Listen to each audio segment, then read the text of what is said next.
السلام عليكم ورحمة الله تعالى وبركاته. الصلاة والسلام على أشرف المرسلين. إخواني النحالين متابعين قناة تربية النحل في فرنسا بمدينة روان، تحياتي لكم ودمتم في رعاية الله إن شاء الله. اليوم سوف نتكلم على هذه الخلية ونتابع ما سيجري داخل هذه الخلية الذي أجبرت ملكتها لوضع البيض في إطار. سوف نفتحها ونرى اليوم هل وضعت الملكة البيض داخل هذا الإطار. وقبل هذا لا تنسوا الاشتراك في هذه القناة والبارتاج حتى يستفيد كل النحالين من هذا الفيديو ومن هذه المعلومات. بسم الله على بركة الله. سنفتح هذه الخلية ونرى هل الإطار باضت فيه الملكة أم لا. انظروا ما شاء الله كثافة النحل، كيف يغطي كل الإطارات.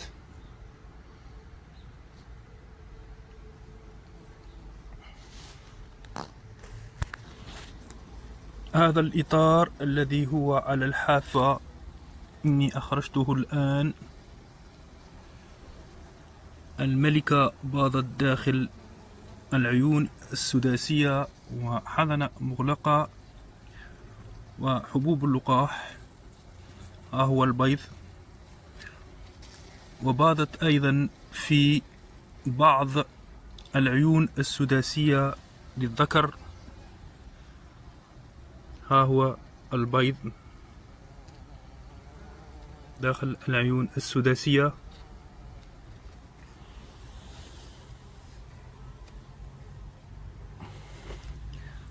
وها أيضا على هذه الجهة قد باضت الملكة أيضا. ها هو البيض داخل العيون السداسية. هذا الإطار الذي كان على الحافة سأضعه هنا، وعندما أخرج الإطار الثاني سوف أصور لكم لأني لا أستطيع أن أخرج الإطار بيد واحدة. هذا الإطار الثاني مملوء بالحضنة وحبوب اللقاح.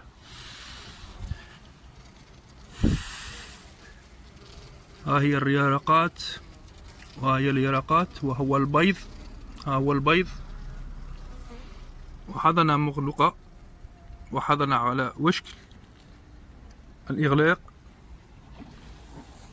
ومن هذه الجهة فهي حضنة مغلقة أيضا على هذا الإطار.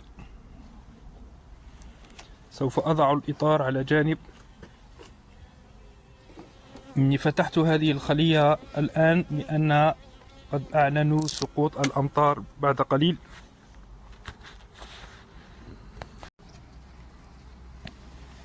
ها هي الملكة قد ذهبت داخل الصندوق، وهو البيض. الإطار مملوء تماما من البيض على الجهتين.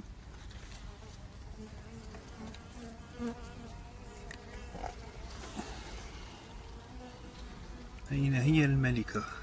لقد ذهبت داخل الصندوق عندما وضعت الإطار.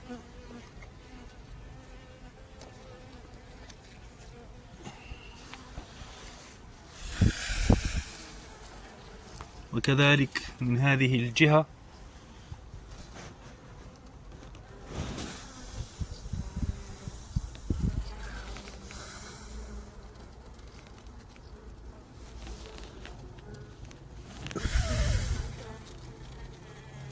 هذه الجهة ليس فيه بيض. هذا الإطار الرابع هو مملوء بالبيض على الجهتين.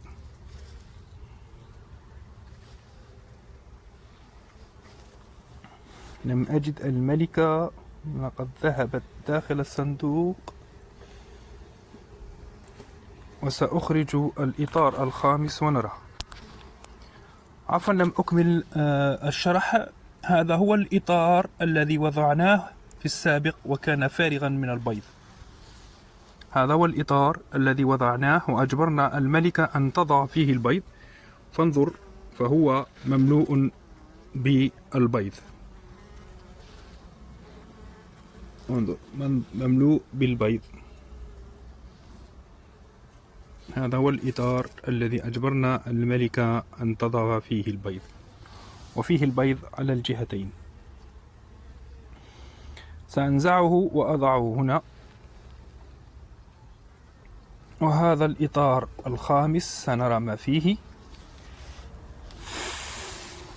فيه حضنة مغلقة وحبوب لقاح، وقد صنعوا بيتا ملكيا.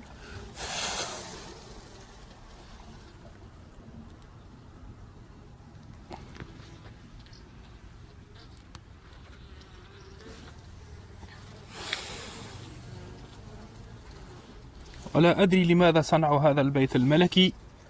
وانظر كيف الملكة تضع البيض، وانظر اليرقات، ما شاء الله تبارك الرحمن. وصنعوا بيتا ملكيا.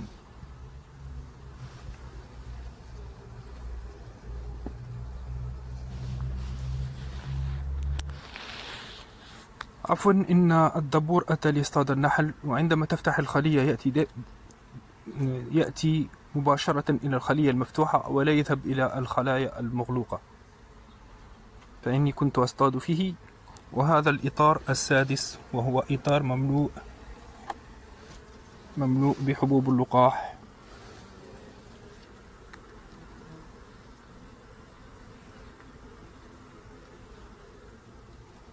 ها هو مملوء بحبوب اللقاح وقليلا من الرحيق. سأرجعه وأغلق. إن هذا الإطار، أين هو الإطار الفارغ؟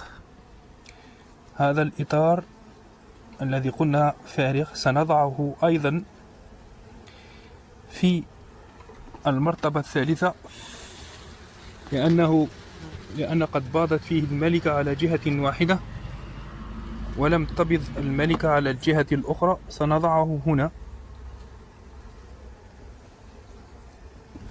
وأرجع الإطارات كما كانت. هذه الإطارات على الخارج أضعها في المكان الذي كانت فيه، لا أبدلهم. إني أبدل إلا الإطار الذي لا يوجد فيه بيض. أما الإطارات الذي فيهم بيض وحضن أرجعهم إلى مكانهم الأصلي، لا أبدلهم. وأترككم في رعاية الله. وقبل ترككم أقول لكم، إن أردتم أن الملكة